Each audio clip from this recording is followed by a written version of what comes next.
Éric Briffard est avec nous et il a un rôle très particulier dans ce premier championnat du monde de la tourte de gibier.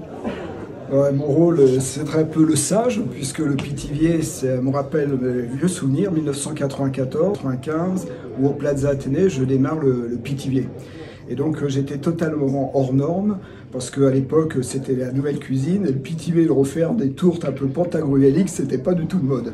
Et finalement, j'avais craqué sur le fait de goût d'enfance, d'un feuilletage et imbibé des sucs de cuisson de viande, et de ma grand-mère, et je voulais refaire ça. Et c'est ça qui m'a donné envie de sublimer par le terme pitivier pour la représentation du dessin bien rayé dessus et de bien le glacer avec un miel de châtaignier pour lui donner la gourmandise. Donc une appellation un peu faussée, mais finalement je vois qu'elle fait école, puisque aujourd'hui on la rencontre dans le monde entier. Donc aujourd'hui, je suis là un peu en tant que garant, un peu de voir l'évolution que prend les tourtes, de voir un peu ce retour aux sources, grâce aussi avec Olivier Nasty. Bon, déjà, on est chez lui au Chambard, dans un lieu extraordinaire. Puis Olivier, qui est un homme d'une pureté, un puriste, un passionné de la chasse, et qui fait une cuisine tellement sublime. On s'est rencontrés lors d'un concours, et on est tombés amoureux l'un de l'autre, et on s'est dit, on va faire ce concours ensemble. Lui, il voulait le faire, moi, je voulais le faire, et il a dit, mais il faut le faire ensemble. Et puis, pour que ce ne soit pas qu'un truc de cuisinier, on a pris Fabien Perron, parce qu'un meilleur envoyé de France charcutier, et également un monsieur d'un grand talent, d'une grande humilité. Et finalement, les trois mousquetaires, on est parti ici aujourd'hui en Alsace, et on est très bien ici à Kaysersberg parce que on va perpétuer la tourte, le pitivier, pour que réellement les générations à venir vont sublimer et vont parfaire ce qu'on sait faire nous aujourd'hui.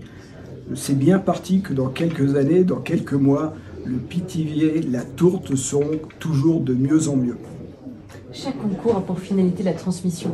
Voilà, la transmission, on en parle beaucoup, hein, c'est un mot qui est devenu à la mode, la transmission, mais de toute façon, la vie est faite que de la transmission, on est tous que le fruit d'une transmission.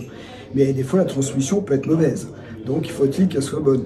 Donc en plus, oui, maintenant, après plus de 40 ans de métier, j'ai un petit peu dérivé de voie. Je suis venu à la transmission pour gérer les écoles de Cordon Bleu, le Cordon Bleu à Paris, et avec 700-800 étudiants par an. Et la transmission, c'est pas simplement de dire je suis cuisinier, on va faire de la... Non, non, c'est de leur donner envie, c'est de donner la réalité de ce qu'est notre profession, et puis de leur donner le vrai côté de notre métier. Notre métier, c'est avant tout un métier de gourmandise, un métier d'amour, parce qu'on ne peut pas faire de la bonne cuisine si on n'aime pas les autres, comme disait Monsieur Paul.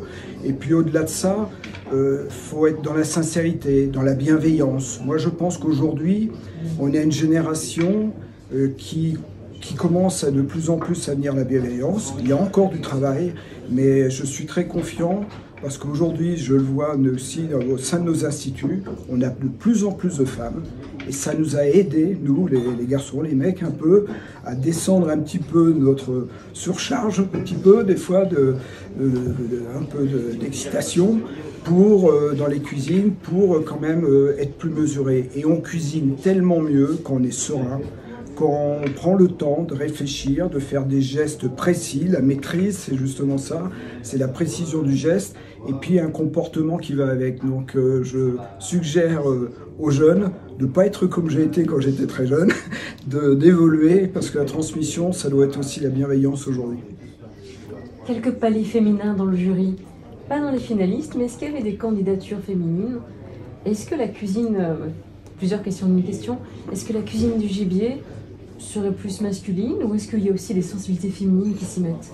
Alors oui, c'est vrai que le gibier, déjà c'est une culture, parce que c'est vrai que moi, de mon âge, étant natif de Bourgogne, le gibier c'était quelque chose, un rituel à la maison, dès septembre jusqu'à presque fin novembre, et même encore en décembre, on avait droit au gigot de chevreuil sur la table, les traditionnels, c'était même pas la volaille à l'époque.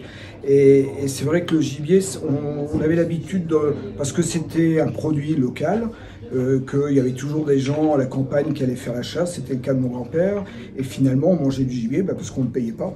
Déjà c'était un peu brutal, mais c'était ça.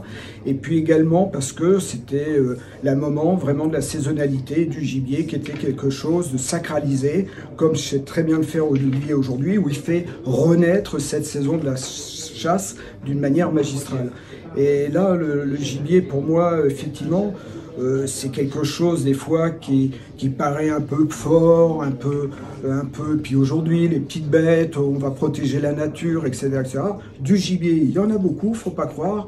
Aujourd'hui, faut-il respecter les quotas? Faut-il chasser où il faut chasser, dans les règles?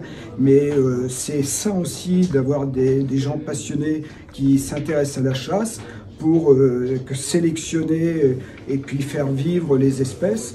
Et puis aujourd'hui, peut-être qu'effectivement, il y a une éducation chez les nouvelles générations, peut-être qui n'ont pas eu cette transmission que moi j'ai pu avoir à l'enfance déjà sur le gibier.